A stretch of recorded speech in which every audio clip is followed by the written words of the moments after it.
Ah,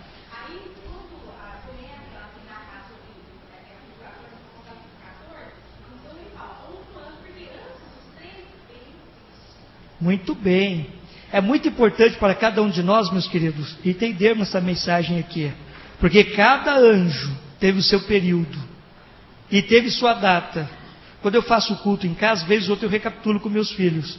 Meu filho, quem foi o primeiro anjo? Ah, foi Guilherme Miller. Quando foi que ele começou o trabalho? Ah, foi... E qual período? Quando? Período? Onde? Quem foi o segundo anjo? Ah, foi... Quando foi que ele começou o trabalho? Se nós entendermos isso daí, nós vamos entender exatamente por que estamos vivendo no período de qual anjo mesmo? Ah, do quarto anjo. Tem que ter o primeiro, o segundo, o terceiro, o quarto e assim por diante, né? Sim, irmão? Cada homem consagrado que Deus levanta para proclamar a mensagem é representado por um anjo. É como representado por um anjo. Sim.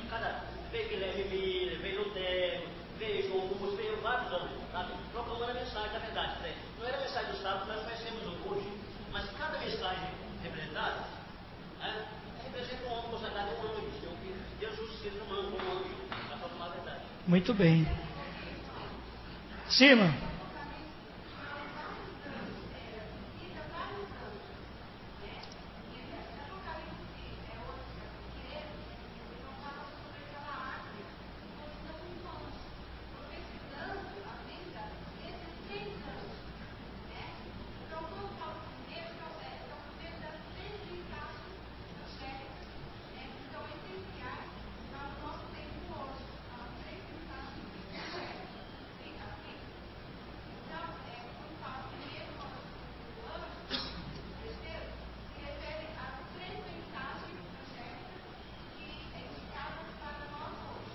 Nosso período. Muito bem. A comissão evangélica. Qual é a mensagem do primeiro dos 3 anjos de Apocalipse 14? Qual é a mensagem? Que bom, né?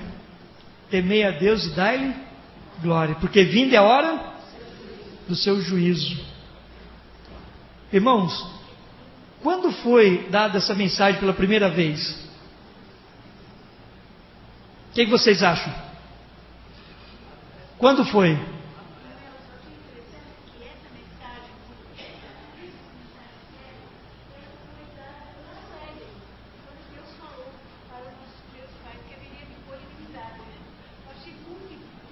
Muito interessante, né? Agora teve um homem que deu essa mensagem. Ele estudou a Bíblia e ele chegou a uma conclusão.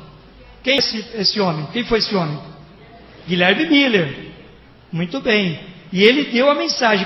Quando foi que ele deu essa mensagem?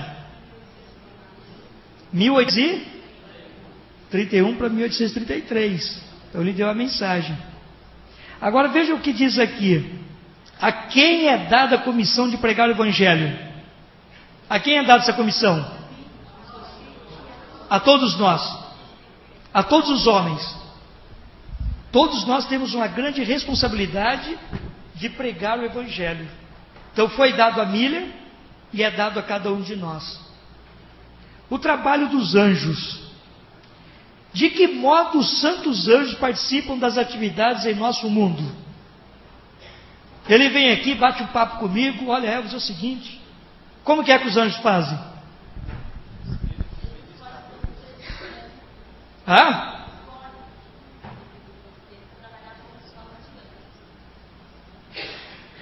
Os anjos, é isto? Quem diz aqui, estou lendo aqui, o anjo de Deus acompanhava Guilherme Miller em suas pregações. Então o anjo, ele está aqui ao meu lado. Ele está aqui, está ao seu lado. E cada vez que nós saímos para pregar o Evangelho, cada vez que nós estamos estudando a Bíblia, cada vez que falamos da Bíblia, este anjo está fazendo o quê? Me ajudando, abrindo, entendendo e trabalhando com a pessoa também.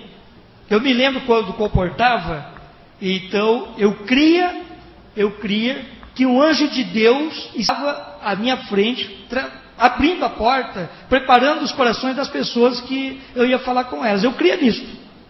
E eu creio que o anjo faz isso com cada comportor. Então o anjo tem algumas funções importantíssimas. Cada anjo tem sua função. E é muito importante compreendermos isso. E aqui vem falando de exemplos do ministério dos anjos em favor dos seres humanos. Dê exemplos aqui. O que diz lá em Apocalipse 10, de 1 a 4?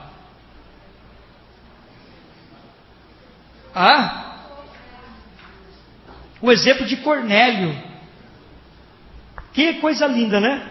Eu tento imaginar Cornélio lá, orando a Deus e tudo, lá, se consagrando. Aí o que aconteceu com Cornélio?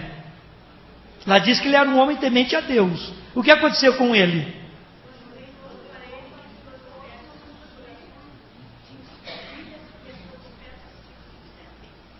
Já pensou que papo gostoso, né? Que conversa sadia, né? Um anjo chegar assim, bater esse papo com ele. Agora veja só o que diz aqui, representando um povo. Depois que Saulo e Cornélio foram chamados pelo Senhor, que obra deveria ser feita em favor deles e por quem? Que obra? Simão?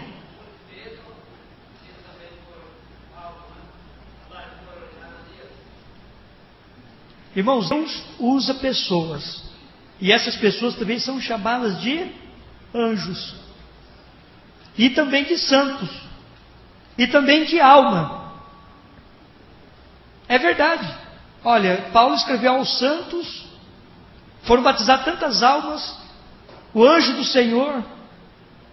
Então, aqui vem falando a maravilhosa luz que iluminara as trevas de Saulo.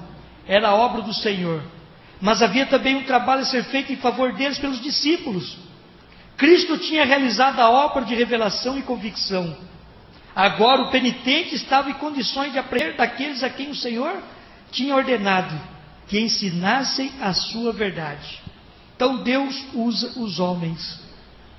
Paulo, ele encontrou diretamente com Jesus.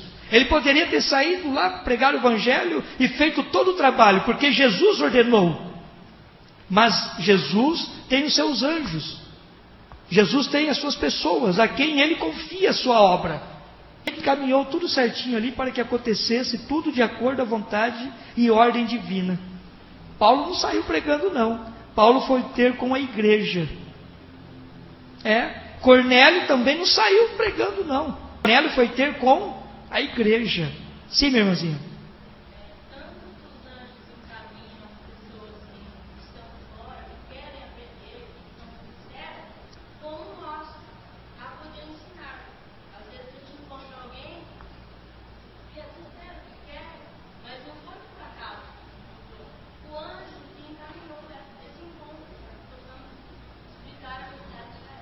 Muito bem.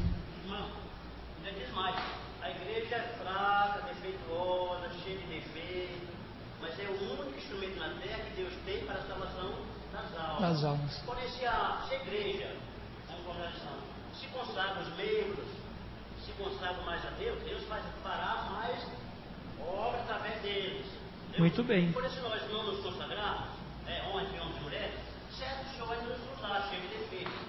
Só que devemos não nos esquecer que deve mais entregar mais, estudarmos mais. Aí Deus vai usar, a igreja vai florescer e a obra se expandirá melhor. Muito bem. Uma vez que Deus usa pessoas para pregar o evangelho ao mundo, quem os anjos de Apocalipse 14 representam? A igreja, as pessoas, as almas. Todos aqueles que aceitam a verdade, todos aqueles que acreditam nessa mensagem. Então Deus usa essas pessoas. Irmãos, que Deus possa assim nos ajudar, nos abençoar, para que possamos ser usados por Ele. Que possamos dar oportunidade para que os anjos nos guiem, nos guardem, nos protejam, preparem o nosso caminho, né? E a Bíblia diz que o anjo do Senhor acampa ao redor daquele que o teme e os livra, né? Então nós devemos confiar nisso, que Deus está conosco e que esta mensagem de salvação, do Evangelho eterno, é a nossa mensagem. Nunca devemos descrer disto. Devemos crer piamente que a nossa mensagem é a mensagem do Evangelho eterno. Que Deus abençoe para isso. Amém.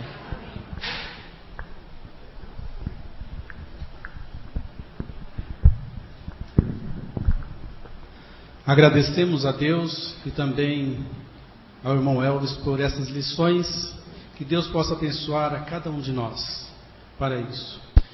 E